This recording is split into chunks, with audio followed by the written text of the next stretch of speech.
Hey, how's it going, folks? Welcome back for another live Mandolin morning sessions. I'm David Benedict if you're new here, and if you're not new here, welcome back. It's good to be back for another in-person session. In-person meaning virtual, of course, these days. But you might notice that I'm actually in a different spot today, and that's because Tabitha and I are actually still over in Northern Ireland. We actually decided to move back our return journey by a couple weeks. Everyone's healthy, everyone's doing fine. We just wanted to extend the trip while we could. We don't have a whole lot going on back home, so we thought we'd make the most of this visit, get to spend some more time with Tabitha's family, and get to make some more music with Cup of Joe with Tabitha's brothers Benjamin and Ruben. If you haven't checked out any of the stuff that has been going on over there, check out their Patreon page or check out their website.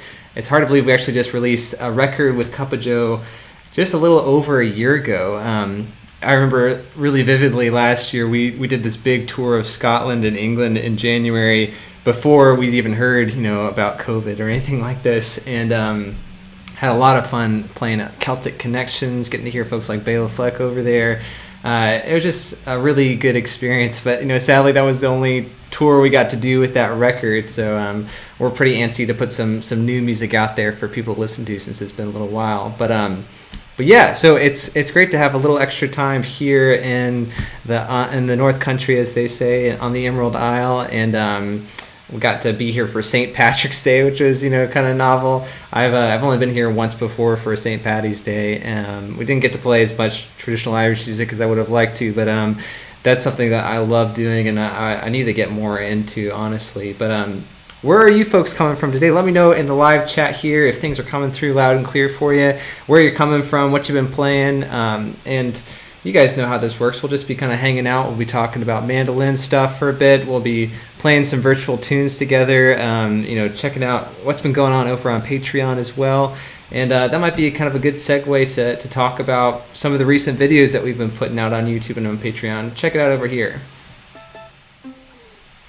So, obviously we're doing Mandolin Mornings today, right? It's hard to believe this is number 16 of this weekly series that we've been doing, and it's been one of the highlights of just this whole Patreon thing, and the highlight of just the mandolin community for me is getting to hang out with you folks every week and getting to play some tunes together with folks all over the world. So thanks so much for making this special. But we've got some other stuff that's been going on. I don't know if you guys saw this. I posted it yesterday. The ultimate mandolin triangle pick comparison, right? That was kind of an interesting thought experiment. And I said at the beginning of the video that it's kind of hard to tell the difference, even for trained ears, to tell the difference between some of these picks, because they are very similar.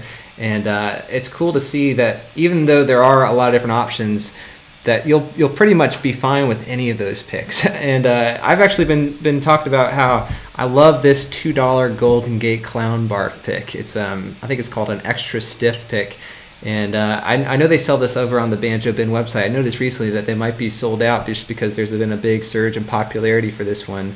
I think it was kind of an older model that they've just kind of revitalized and made available to the public again. So I hope they'll keep making these and make more of them.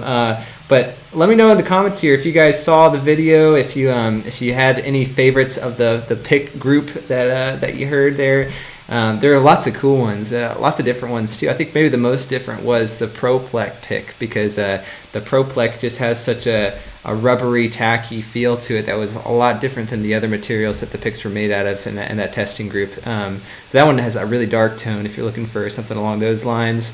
Another standout was the Red Bear, just having like a really tortoise shell-like feel, and they are a little bit pricey, but they are an interesting alternative to tortoiseshell, which is, again, probably a good thing to have alternatives to actually using tortoiseshell. But yeah, try them all out. There's links in the description over on Patreon and on YouTube. If you haven't checked it out already, it's over on my channel. Lots of fun. It's something that we mandolin players love talking about. In particular, I've noticed that just from my time on the Mandolin Cafe forums and just getting to nerd out with other mandolin players, we love talking about kind of the technical aspects of what's involved with this instrument. And the pick is probably the biggest thing, right? Because it does dictate the biggest part of the tone and the sound of the instrument comes from the pick, even more so than the strings in a lot of ways. Obviously, I guess the biggest factor is the instrument and the player, but the pick is maybe the next biggest thing to consider as far as what tone you're after, what sound you want to get on the mandolin. And like I said, I've been really enjoying this Golden Gate clown barf, not just because of the color and the title, but because of the way it sounds and feels. Definitely check it out if you're interested. Let's see, we got a couple comments here. William Cooper says, I'll try the clown barf, but I like the Dunlop. Yeah, the Dunlop Prime Tone is another great alternative. It's even more affordable. I think you pay like $5 or $6 for a pack of 3, and they're pretty ubiquitous as well. Like I said, you can get those on Amazon or a lot of other places worldwide. And a wonderful alternative to some of the more expensive options out there. Sometimes I can't even tell the difference between those and the blue chips. We didn't get to talk too much about the other aspects of the picks, like the durability and how long the picks last, just because I haven't played equal amounts with each pick. Like I said, some of those picks I have played for years. Like I was playing the Weekend picks for a long time, the TF140, and I was playing the blue chip CT55 for a long time. Came back to that one recently, but I've been really digging this clown bar for the past 3 months or so, and I don't know, I'll stick with this for a while, see where it leads me. But yeah, I haven't played the other picks on that list quite so long, so it's just hard to say what the durability or what the lifespan of those picks are, because I think picks do have a lifespan, which is interesting, much like strings, where every few weeks you have to change your strings, or every few months. Same idea with the pick. I'm actually really specific about what triangle point that I play on for these big triangle picks. I don't just play on any willy-nilly point. I make a specific decision to play on one point for a while until it wears down to a point where it's not getting quite as much articulation, and then I swap to the next point around, and then the next point and the next point. So I think it's interesting. You want to be really specific about that stuff, because it can change the way that the pick feels or the way that the pick sounds too. So definitely check that out. Yeah, let me know in the comments if you guys have any preferences or any ones that I missed on that list too. I've been hearing some folks talk about the Apollo picks, which is a company that I haven't had a whole lot of experience with, so I'll have to go check those out as well. But yeah, I think you should try out as many picks as you can, because that's kind of a big, I don't know, it's like kind of a big Wild West frontier kind of thing. It's fun just to see what the options are and see what works best for you, because like I said at the end of the video, every player is going to have a different preference. Every mandolin's going to need a different pick. Every style might have a different pick as well. So there's no necessarily right option, but there are some differences that's fun to explore. Anyways, check out the video if you haven't already. But other things that have been going on over on Patreon is we've got new mandolin channels over on our Discord hangout for our Patreon group, and I hope you guys have been enjoying it. Those patrons of you out there, I've been kind of blown away by the response. I've got a lot of catching up to do over on the threads there, but I really appreciate folks just contributing, folks just being really warm and welcoming and kind over there, and especially like on the open mic channel here, you might see that's been a really fun aspect, just getting to hear from you guys, where you can upload an unlisted YouTube video of what you've been working on, and get some really positive feedback from this warm group of mandolin players. So thanks for doing that. Lots of cool pictures from the Instrument Drooling channel of different people's axes that they're playing these days, and lots of stuff on the Gear and Tech channel, talking about picks, talking about pickups and preamps and all sorts of fun nerdy stuff like that we love. So yeah, join us over on Discord if you are a patron and you haven't joined us already, and if you'd like to join, that's available for all the folks who are on Patreon, no matter what tier, which has been really fun. Let's see here, what else? The big thing that we did this week was look at the tune Chinkapin Hunting, which is one of my favorite tunes, honestly. Something about this one just kind of resonates with me, pun intended. And it's a great tune in the key of D. This is the D major version. Like I explained, there's another version of this tune in the key of A major. It's a 3-part tune, right? And it has some crooked timing, some uneven phrasings, really interesting stuff. That's another good tune you should check out too. But for the most part, bluegrassers kind of stick to the D major version of the tune.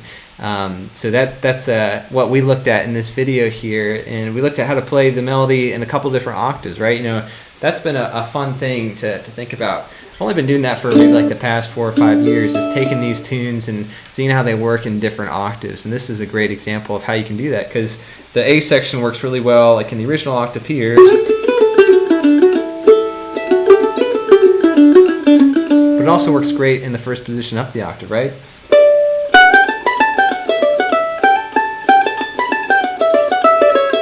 Same with the B section, you can swap octaves there. And we also talked about in the video like how you can combine the octaves together through just one time through the form of a tune, right? That's kind of another cool thing to do, is to see if you can almost like weave a story, or kind of try to take the listener on a journey with just the melody as your main tool, right? That's probably the most tasteful thing to do. I keep talking about that a lot, I know, but I'm kind of a sucker for the melody. I think it's so good, and it always points back to a reference point, which I think is really important whenever you're taking a solo. You don't want to just go off into the ether and not have any groundings or any rooting in what's actually happening with the song. So the melody is the best way to do that. So hopefully you guys check that out and have enjoyed it. We've got the transcriptions, chord charts. We've also got the play along tracks too. I hope you guys have been enjoying those.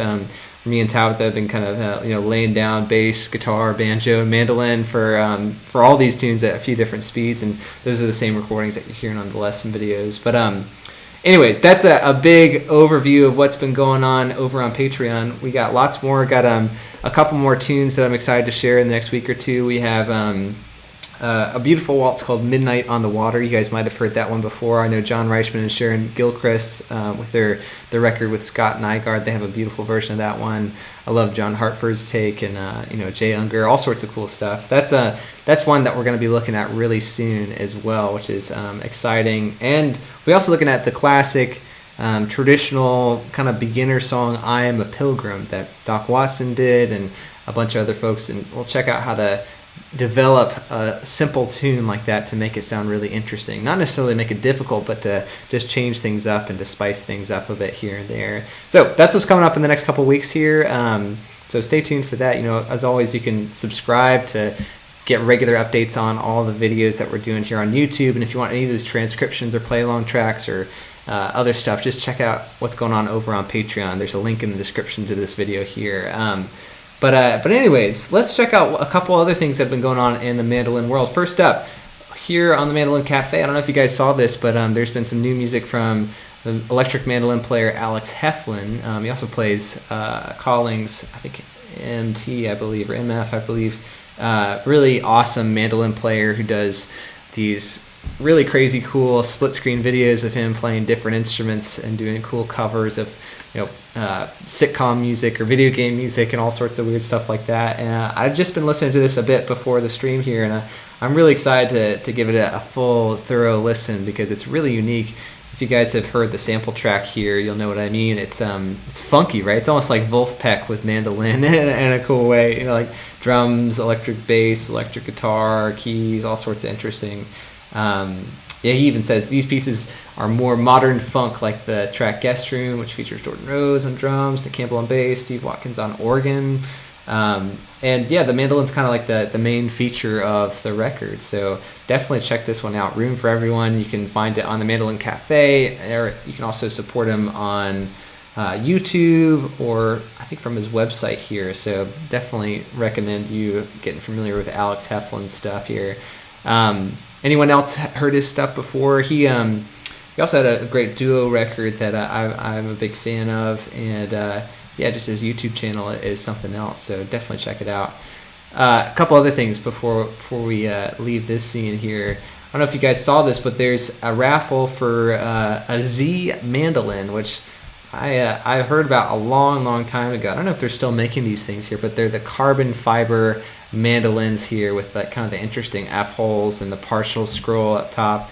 But they're made out of carbon fiber, much like a carbon fiber violin or cello. That's what you usually see. Or some people have carbon fiber guitars as well. I've only heard maybe one or two carbon fiber mandolins. I've never played one before, but if you guys have, let me know what you think of them. I'd be curious. But there's this raffle here for the IBMA Foundation, which is, if I'm correct, kind of a conglomerate of the IBMA and a few other kind of offshoots of the IBMA. That's a non-profit now. So they're raising money for Strings for Dreams, which is a cool program you can read more about here.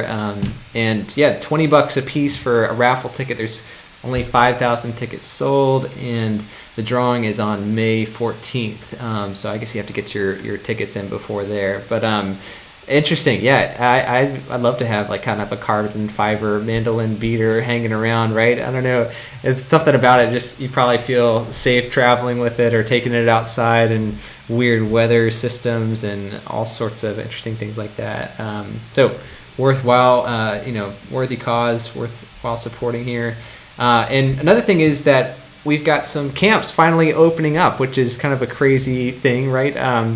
It feels strange, kind of everything kind of coming back to normal here. I guess it's a good thing, but it also is just it almost feels like a dream, kind of coming back to playing live shows again or going to camps. But we're hoping that Mile 12 will be able to play at a few events and a few festivals towards the end of the year, and might even be teaching at some workshops here and there too. So stay tuned for that. But just wanted to mention that the California Coast Music Camp over here is planning to go ahead in July of this year. So if any folks are out in California, definitely check this out. It says we'll open registration in May, assuming camp will be safe by then. And yeah, lots of interesting stuff. There's some more information about this over on the Mandolin Cafe. Yeah, I'm really excited to get back to going to camps. That's like one of my favorite things about the mandolin community, right? It's like you get to hang out with other mandolin players. You get to hang out with like your heroes too. Like I remember going to the Swannanoa Gathering and Kaufman Camp growing up, and just getting to hang out with Matt Flinner or Mike Marshall or Mike Compton or Don Sternberg, all sorts of awesome folks. And yeah, I'm sure there'll be lots more good times to be had at camps like that in the future here. But yeah, I think that's about it for the Mandolin Weekly, though. All right, well, let's come over here to the chat here, see how you guys are doing. What is up, everyone? So, see, we got a lot of talk about the picks. I see this is a good topic, isn't it? So lots of different blue chips I'm seeing. Lots of votes for the Dunlop. Semi-rounded as well. Yeah, I think there's definitely a whole ton of options, and the video I made doesn't even really scratch the surface of all the different options that are out there.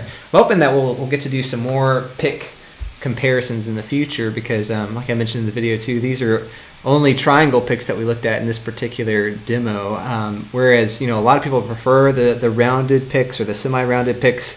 Some people prefer even like the teardrop shaped picks that a lot of guitar players use. I know some people say that's like a faux pas to use on a mandolin, but hey, Sam Bush still uses a Fender Heavy as far as I know, and he just plays with the rounded edge, the kind of like the shoulder of the pick instead of the pointy edge. Really interesting stuff. So yeah, hoping to do a lot more of that stuff in the future. Let me know in the comments if there are any picks in particular that you'd like to see paired with each other in different categories here. I know there's a bunch of other blue chips, like the TAD is another great triangle shaped pick, and the TP is really interesting too. Yeah, all sorts of cool stuff. But yeah, well, keep the questions coming, keep all the comments. I love hearing from you guys, and we'll be here for a while now. Yeah, we'll keep this going for a bit, and since we got some time here, I thought maybe we could spend some time playing some mandolin too. So let's come over to Tune Time. Yeah, so we've been talking about Chinkapin hunting. I thought this would be a good opportunity to get to try it out a bit more. I know last week we were talking about speed, and we use this tune as a vehicle, but thought we'd maybe take it a bit slower this week and just spend some time digging into it now that you've gotten to see the video lesson and play through it a bit, hopefully. By the way, the transcription for this is available over on Patreon if you want to grab that. It's available for all tiers as well. And yeah, this is just a simple 2-part fiddle tune, right? It's in the key of D, like we mentioned before. There's only 4 different chords. Let me just review these for you as we get through this. So we just got D major, right? Just using your open D chord is a great place to start. We have A major. I like this, 2-note version. I always talk about this, right? I even just use one finger to kind of hold down 2 frets on the G and the D string right there. I guess it's the same fret, 2 strings, I should say. And then when we get to that B part, we just have a couple different chords. We have G major. You guys know your open G, obviously. Great place to play. And then E minor. This is my favorite version of E minor here. It's 4, 2, 2, and open. Or if you want to, an even easier version is to bar down with your index finger on the second fret of your D and your A strings there. But whatever chords you want to use, or whatever shapes I should say, we should play these chords. But there's obviously different ways of playing these chords. So if you want to play chop chords, that's great. Or you can play some chord inversions, anything like that. And we'll just pretend like we're sitting around a jam circle, and we'll take some turns going back and forth. I'll start us off with the melody if you want to play along, and then we'll trade back. I'll let you take a solo, and then I'll take a solo, and yeah. It'll be fun. I'll pull up my metronome here, see if we can get a good tempo marking. Why don't we try like maybe 80 beats per minute here? What does that sound like? Not too bad, right? I bet we can keep up with that. Does that sound okay? So it'd sound like this.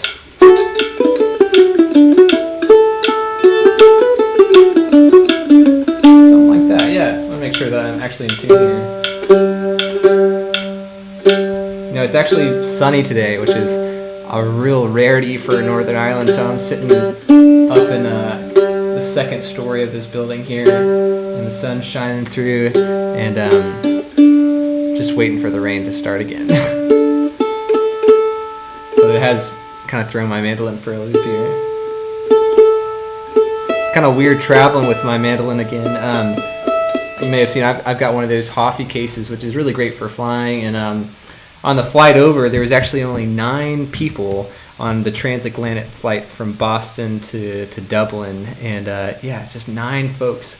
You may have seen I did like kind of a travel vlog on the whole experience. You can check it out on the channel as well. But there's plenty of room in the overhead compartment for that Hoffy mandolin case, let me tell you. And it's great to have this here with us, man. Been really enjoying getting to play out in the countryside and make music with the Agnews here. But I digress. We're here to play this tune. Let's check this out. Something like this. Here's some potatoes to get us started.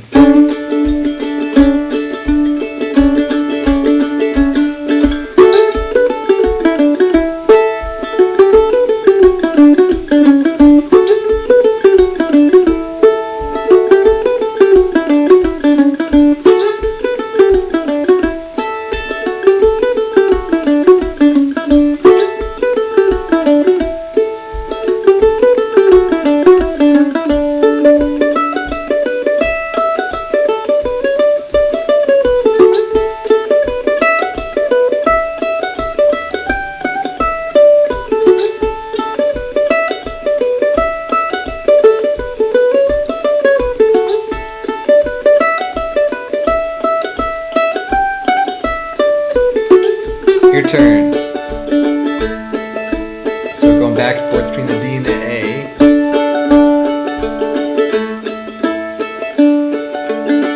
Let's do that whole again.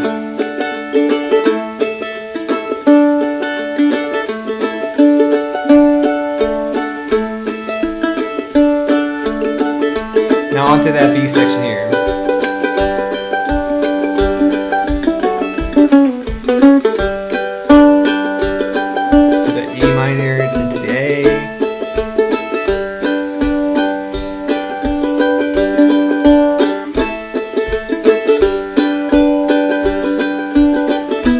Let me have a go here.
let's have another go. This is a fun tune, right? Here's another solo.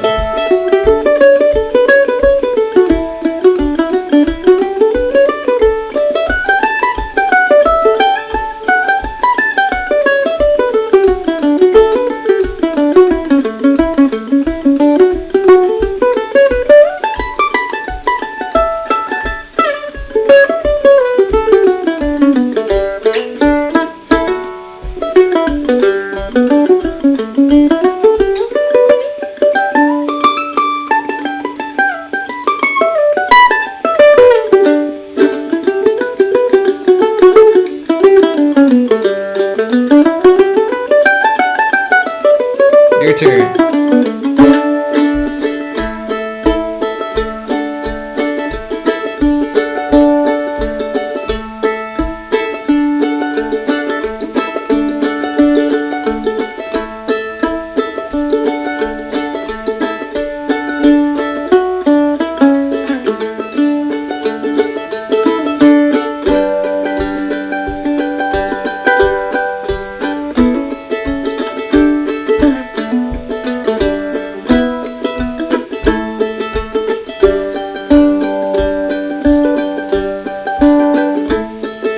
Alright, let's play the melody together now. I'll play the different octaves, you play the original.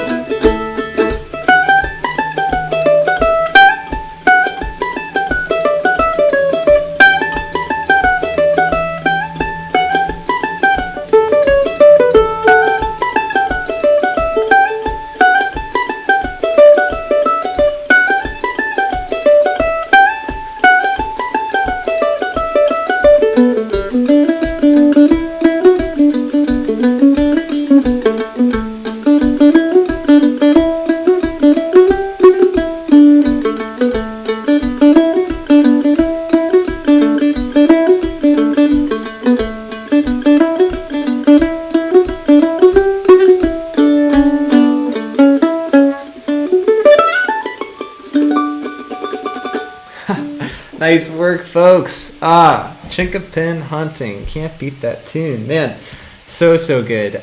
Thanks for digging in an extra time around with that tune. Man, so fun. It's kind of fun to actually just push yourself to do something like that. That's a practice technique that I like to use where I'll set a timer and just say, okay, I have to play Chinkapin Hunting for 5 minutes straight and I can't stop. I just make myself keep going through the tune again and again and again. Maybe I'm listening to a backing track. Maybe I'm just playing it on my own, but just trying to force myself to do different stuff, to improvise or come up with variations or use those different octaves in new ways. And it kind of shows me where my weaknesses are, because I usually have maybe one half good idea on a tune, and then I just don't worry about thinking about anything else, since I usually only have to play the tune once, that one time around the jam. And then the second time around, it's a little bit scary. Then if it comes around the third time, it's like, oh snap, like what in the world do I do to keep things interesting and keep things different? So it's good to push yourself in those areas. But yeah, how's this tune come along for you guys? Is it starting to feel pretty comfortable, pretty easy? Some of you guys might already know this one, but it's definitely one that's worthwhile revisiting because it's such a popular tune in the jam scene.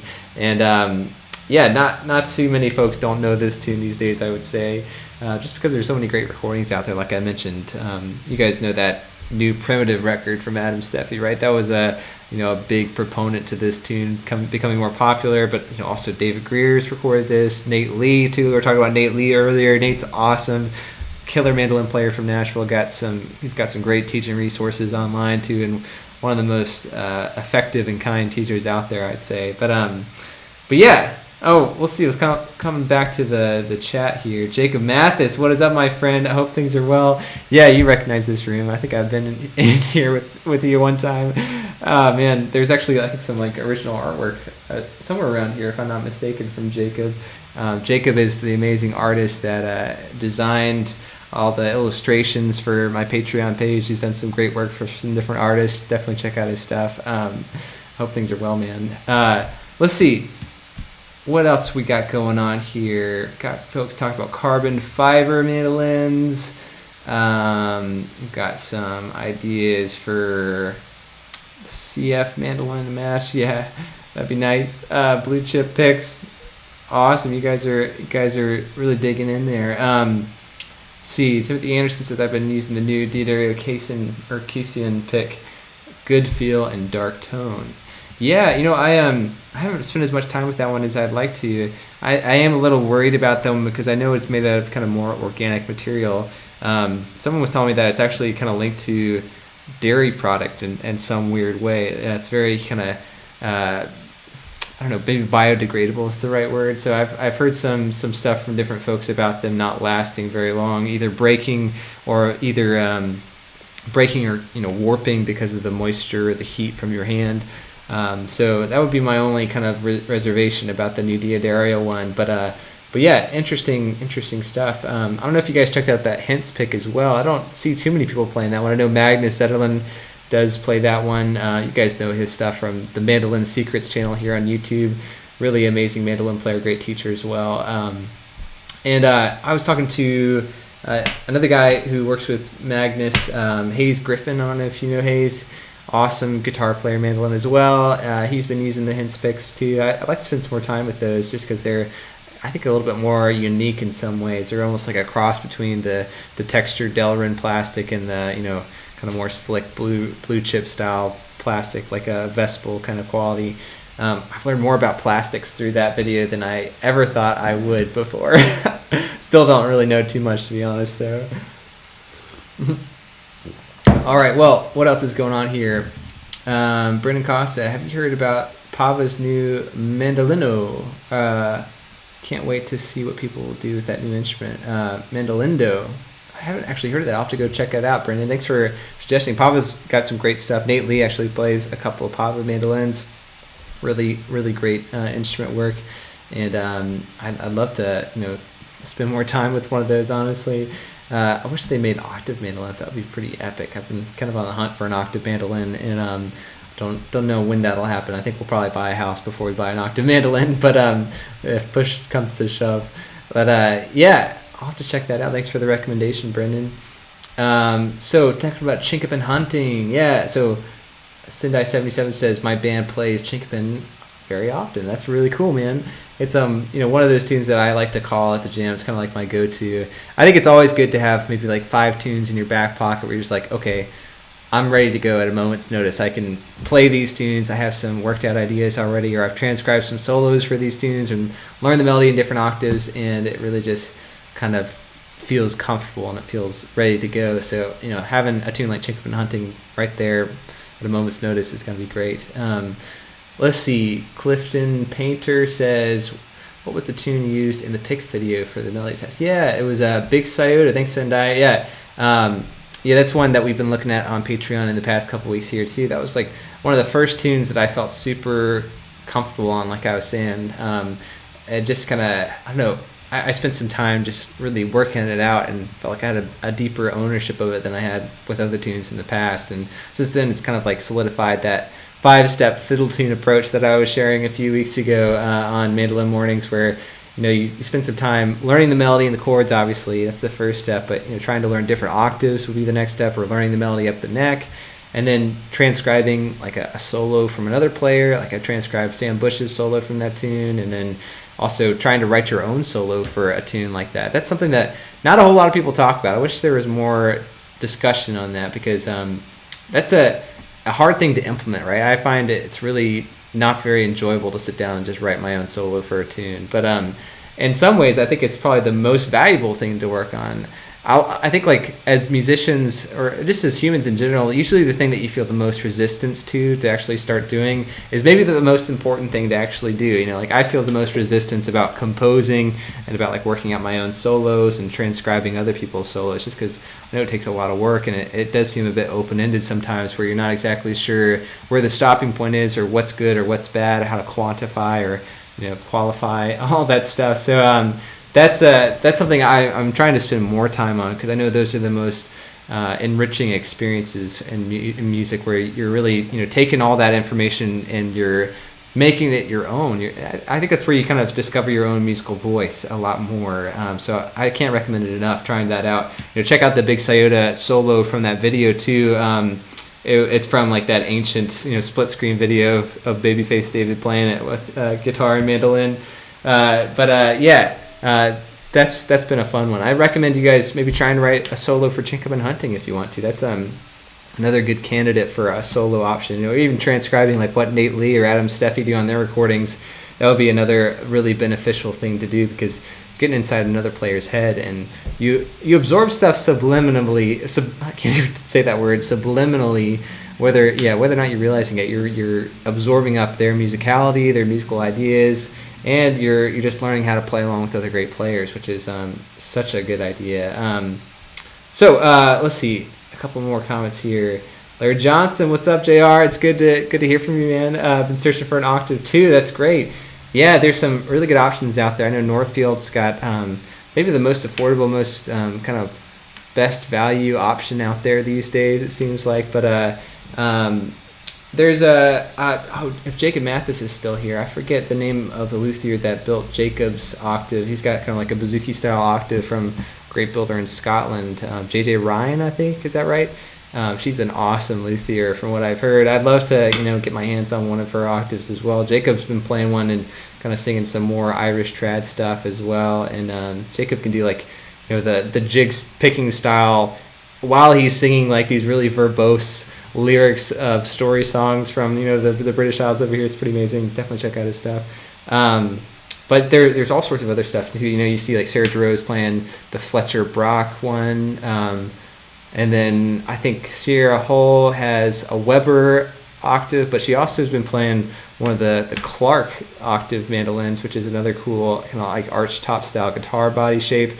I remember when I was living in Nashville, there was a Haydn octave mandolin that came through that was absolutely to die for.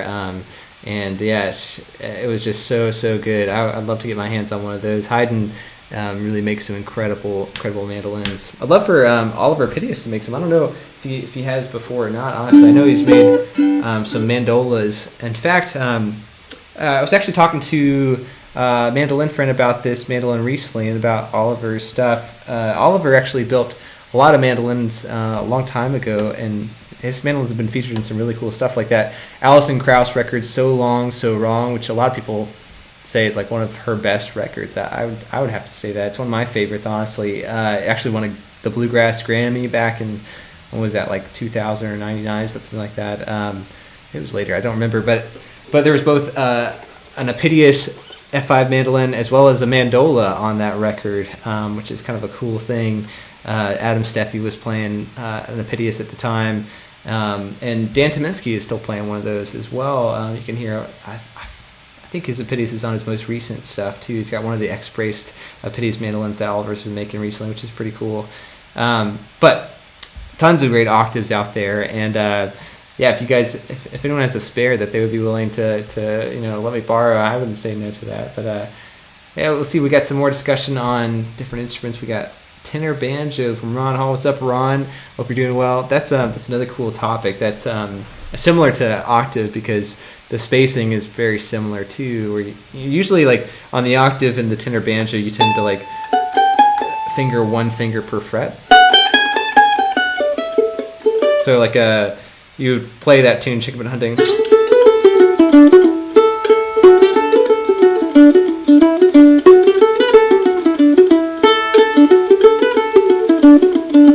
Kind of a weird thing, but just placing your pinky probably on the 5th fret instead of your ring finger there, using your ring finger on the 4th fret, just because the frets are so massive and it's hard to finger it otherwise.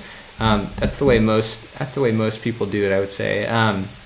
So tenor banjo is the same. I played in a Celtic band growing up and would borrow a tenor banjo, and it was pretty revolutionary because it felt like, oh yeah, I can like actually hear myself against the pipes and the fiddle and the whistles and the flute and all that stuff.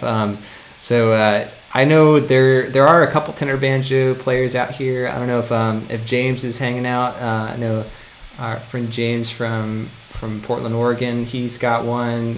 Any other tenor banjo players out there? It'd be fun to pick that up again. Oh, Jacob Mathis, thanks so much for getting back, man. Yeah, Jill Ryan's great mandolin luthier. That's awesome, man. Yeah, Colin Morton Ting. Yeah.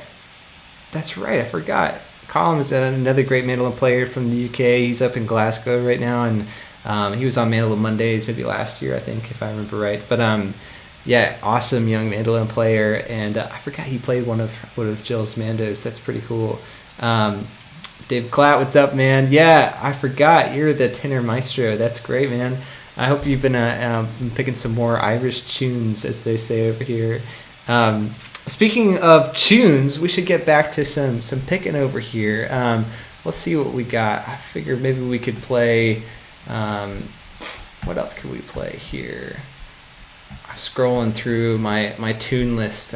We've actually got quite a growing repertoire over on the Patreon site here. Maybe like, since we've been talking a little bit about it, Big Sayota could be a good option. You guys cool with that? Maybe we could take a spin on Big Sayota here. Again, all these transcriptions you can find over on the Patreon page, and this is kind of the version that I know. It might not be super traditional. I don't know. I kind of learned it from a couple different sources, but one of my references for this is that Skip Hop and Wobble record that I love talking about. That's like such a good record. I wish there was more mandolin on that record in some ways, just because Sam sounds awesome with those guys. Sam Bush is like the perfect guest artist for like any record. It's fun hearing him play with I think it's called that. What is it? Long Journey Home? No. What is it? That that record with Joshua Bell, Edgar Meyer, Mike Marshall, Short Trip Home. I think maybe that's what it is. That's another killer record, and it's fun like hearing Sam Bush kind of slot into those amazing classical musician mindsets. It's just like kind of a different feel. But yeah, definitely check out Skip Hop and Wobble as well. Big Sayota, it's another 2-part tune. This one's in the key of G. This one has 4 chords as well, kind of a lot of the same chords that we were using for Chinkapin. Now we just have a C major chord, and you got your open C chord as well. Probably a good option for this tune. I think one of the challenges to this piece is the quick chords that you have at the front end of the A section here, where you're going from G to D back to G again and again.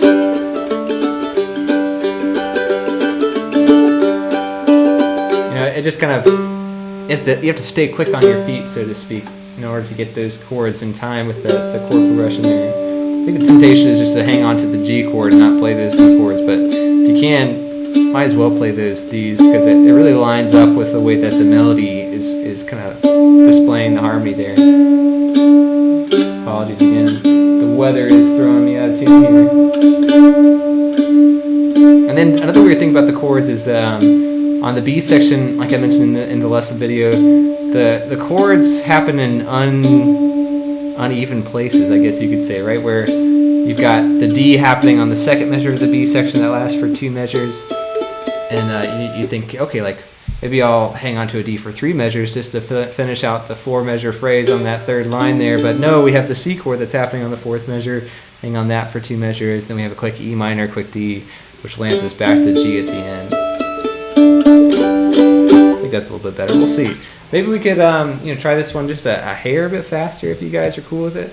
What if we bumped our metronome up to 90 beats per minute here? What would that sound like? Let's see, here's 90. It's a little bit quicker, right?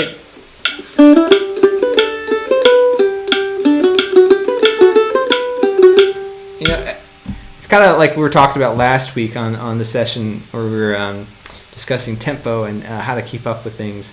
It's such a mind game, right? It's like anyone can play fast if they're in the right mindset and they have the coordination to do it, right? They have the muscle memory and those practice hours that they've put in on the woodshed.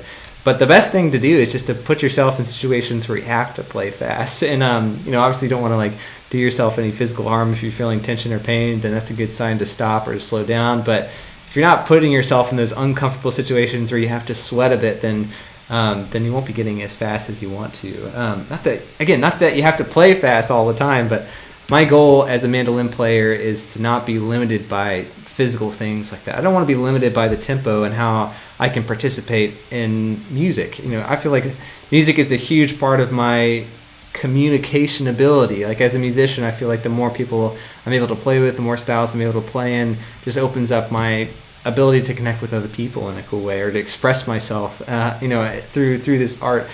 So speed is one of those big things where it's like, okay, like if I can't play fast, that automatically rules out a lot of options for me to be able to collaborate with other musicians. You know, almost any bluegrass jam is going to be at a pretty brisk tempo if you have a banjo or a fiddle in there that's kicking stuff off, right? So it's like, why not try to put yourself in those situations where you are working on it, where you can keep up with those tempos and be able to participate and be able to, you know, collaborate, even though it may not be your favorite tempo or it may not be what you play at all the time.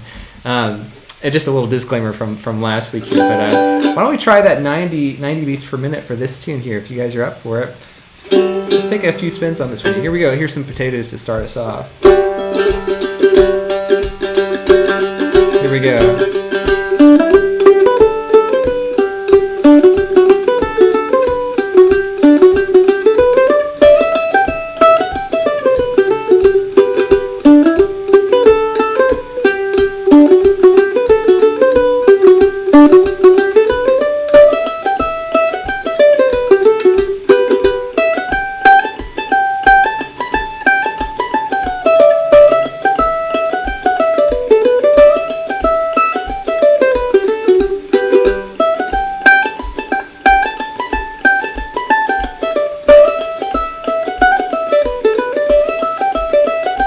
Here we go.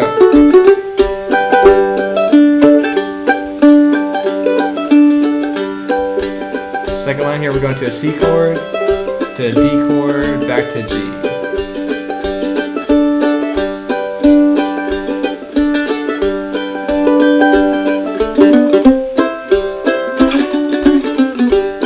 So onto the B part here, now we have that D chord, to the C, back to the G.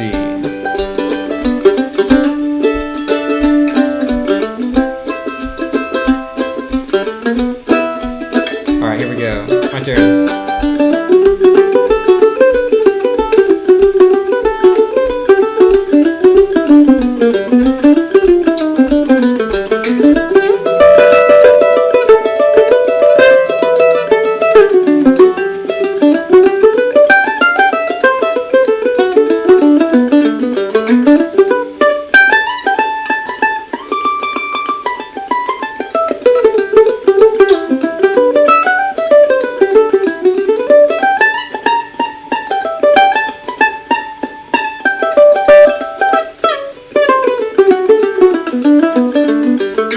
Your turn.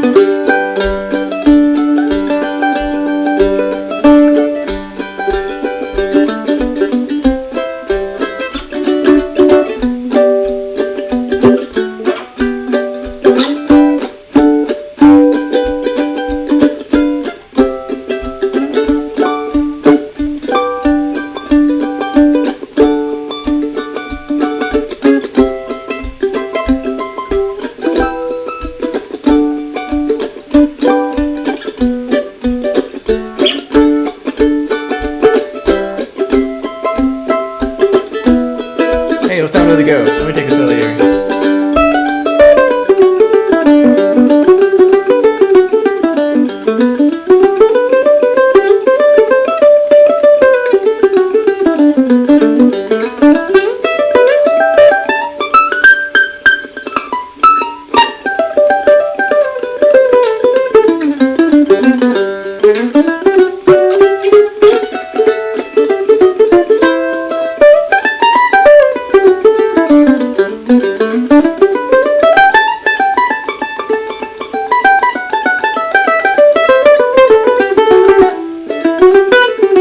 Your turn.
Nice, Iota!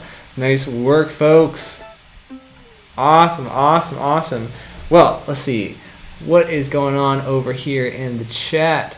Got some more stuff on the tenor banjo. See, Charles has an old Vega. That's awesome, man. Those are killer. Got William Cooper says, ever considered one of the other mandolin types like a mandola or mandocello? Yeah. Those are awesome as well. I remember I actually posted on our Discord Hangout, the open mic section, a really old video of me playing an octave mandolin with Matt Flinner. We did a couple duo shows together when my very first record came out. He was kind enough to come down and play some shows with me. He produced that record, and he's just been a really awesome, inspiring influence and instructor over the few years, and now a good friend too. But yeah, we played a few shows together, and it was all like mandolin family instruments where we played octave. He actually had at the time a few different Lawrence Smart mandolas and mandocellos. He actually had a whole quartet, I believe, that he was planning to write like a piece of classical music for, because Matt also plays in the modern mandolin quartet too, and written some really cool music for that style. But we took advantage of it, and we played some mandocello, we played some mandola, really fun stuff. It's weird how you can have such a different sound out of a very similar instrument that's just tuned a bit differently and has a different size. But anyways, I'd love to get my hands on one of those. Mostly it's just been kind of a financial hindrance that's been holding me back from actually getting one of those, but I'd love to invest in something like that in the near future. Mandolins and mandolin family instruments are actually a really great way of investing your finances. I know like David Grisman has really done well, and if you were lucky enough to grab one of those lower mandolins before they went crazy high in price, and you know what it's like. Hopefully we'll have something like that before too long here. Let's see here. Richard Egan, fantastic playing, good stuff. Oh, thanks, man. Thanks, Connie. Thanks, Christopher. That's very fitting for your name, Christopher. Yeah, the Cadbury Flake. Have you guys ever had one of these before? It's by far like the best chocolate bar in the world. There's even like theories of why it's so good is because on the inside it's all crumbly and flaky, and there's way more surface area to ratio of chocolate than in any other chocolate bar. So that's why it's so great. It's just like it sends your taste buds on a wild ride. But it's been great having more access to some better chocolate here in the UK. It's also like around Easter time here. The big thing is having these gigantic chocolate eggs. They don't do like chocolate bunnies quite so much, but they have like huge chocolate shell eggs that everyone just goes nuts around Easter time over here. So that's been kind of a fun thing.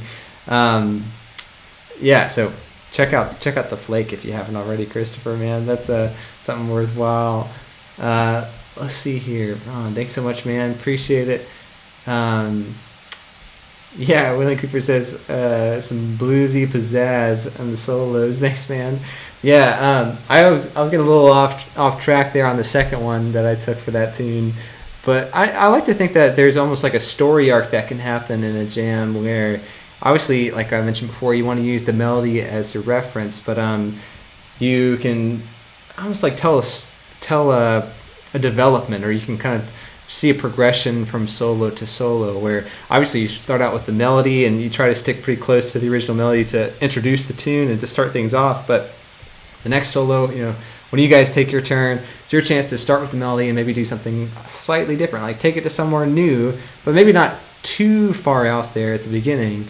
It's like the next time around, you can take the next step away from the melody and take it one degree further away from the source material, and then by the end, that's your opportunity to kind of go haywire and to do something totally different, to set the scene for the return to the melody at the end. It's just like a good book, right? It has like this story where the arc comes to the climax near the end of the whole book, and then you have the resolution at the end that kind of brings things home. That's the way I think about it, at least.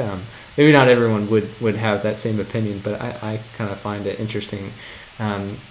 Anyways, lots of cool stuff. I hope you guys enjoyed playing that tune. And since we're coming to the close of the hour here, maybe we can play one more together if you guys are up for it. Maybe we could do another one that we've been looking at recently on the site. Scrolling through our tune list here. What about we've been looking at the Snowflake reel. I know you guys have played that one before. What about Squirrel Hunters? Would that be kind of a good one? That's like it's not too advanced, but it's got some interesting stuff in there. Maybe we'll do Squirrel Hunters if that's all right. I'll take us over here to tune time one last time. Nice, yeah. What a fun tune. You know, like I mentioned in the Chinkapin hunting video, this one somehow is like kind of tied to the Squirrel Hunters tune in popularity. I don't know if they're related historically or anything like that. I got an email from Mike Compton recently about the origins of this tune, and sent me like a page of the fiddle tune book where John Hartford got this one from. It was cool to see kind of like the backstory of it, and get to hear it from someone who knew Hartford so well and played in his band for so many years. And this version, you know, I referenced the Hartford version a lot. I don't know if it's quite exactly the way that he plays it, but it's some assimilation of his version and some of the more modern versions, like the Adam Steffi version, and like Special Consensus has the great version of this one. You guys heard like Tyler Childers has a version of this one too, which is kind of awesome. You know, it's like a country artist who's getting into old time and bluegrass music. You know, much like Sturgill Simpson and some of the other big country acts out there, which is really cool. Hope that keeps happening, man. You know, the more I'm of the persuasion that the more the merrier, and you know, like the more big artists like out there, like those folks out there are bringing this music to wider audiences and more ears, the more people who will discover John Hartford and discover Mike Compton and really get in deep and join us in this mandolin community in particular. So anyways, I digress. It would be fun to play this tune with you guys. Why don't we maybe stick to that tempo? We won't go too much faster than that here. Around 90 beats per minute or thereabouts. And just to introduce this tune, it's something that I've been thinking about recently. How just the modes of a tune can be a little bit confusing, but this is a great one that is kind of like in a weird cross between A major and D major in a weird way. And maybe the best way to think about it is just thinking about the A Mixolydian mode and how that relates back to this source material. I won't go too deep into that now, but just think about like A being as your center point. And we got that A major chord at the beginning of each section, at the beginning of each line. We go to the G chord and we kind of resolve it to the D chord at the end. But yeah, we won't go too much into it. Why don't we just play this one here and see how it goes. Here we go. Let's give this a shot.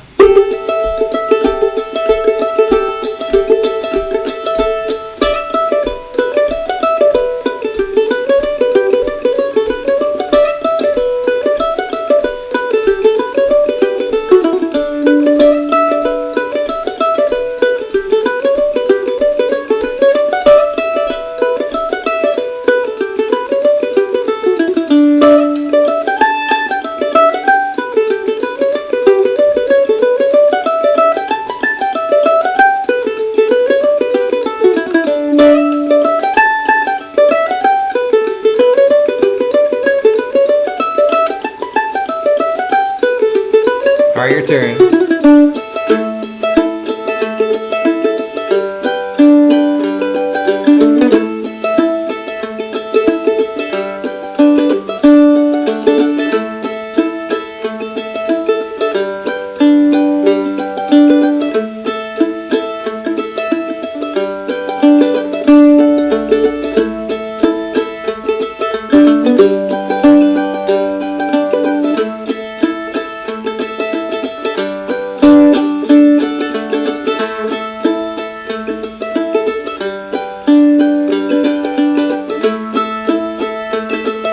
Same, right? Pretty similar. All right, my turn.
that melody together. Here we go.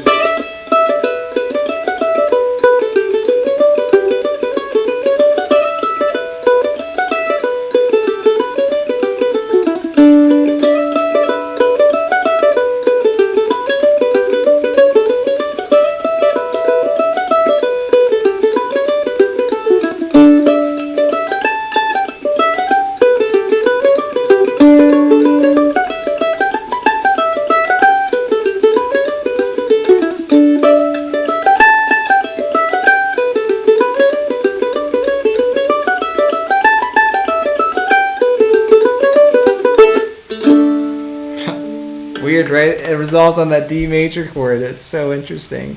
Nice work, folks. Squirrel Hunters. Well, I guess that about wraps things up for this week here, but thanks so much for tuning in, and I'm glad to be back with you guys live here. Really enjoy getting to play some tunes with you guys too. There'll be much more to come. Be sure to tune in next week, same time, 11 a.m. Eastern, and we'll be picking some more tunes. Like I said, there's more videos coming over on YouTube and Patreon in the next week or two here, so lots more. Thanks for contributing to the comments here. Thanks for just hanging out and spending your Saturday with us here. I always love it, and I'm looking forward to doing it again next week. So until then, happy picking.